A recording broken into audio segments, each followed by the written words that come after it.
Quirky Vintage 1 was really a sequel to an earlier album called Wireless, and that was one of West One's first albums. One of those pieces from that was used on the worldwide Dulux campaign, We Know the Colours That Go and the Colours That Don't Go. And because of the success of that, they decided to do Quirky Vintage 1. So I did Quirky Vintage 1 back in 2007. It coincided with the start of the vintage kind of revival, really.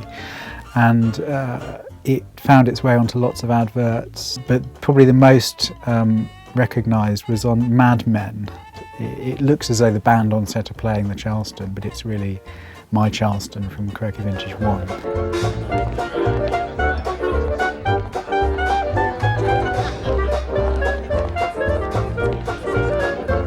The process starts quite early, really. It's we have a meeting, the production team, where we talk about the albums that we're going to put out. We talk to the sales team first, and they sort of say, look, clients are asking for X, Y and Z.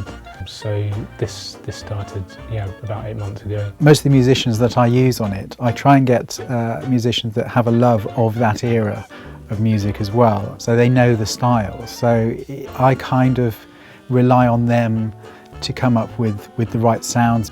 For instance, the drummer Paul Clavis uses a kit from the 20s, and he has a cymbal from, say, 1915 that he always uses on this stuff, and it sounds fantastic.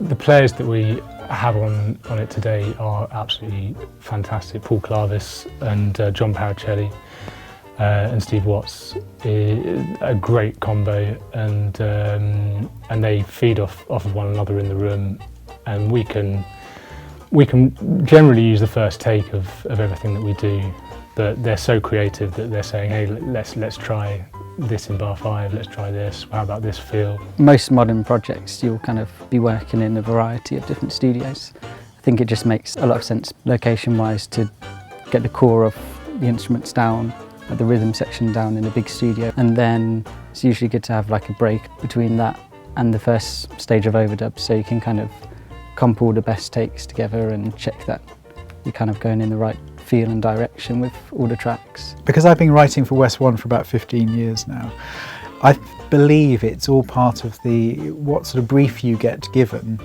or the commission that you are given. So I'm grateful for the briefs and commissions I'm given to kind of evolve a lot of different styles of music.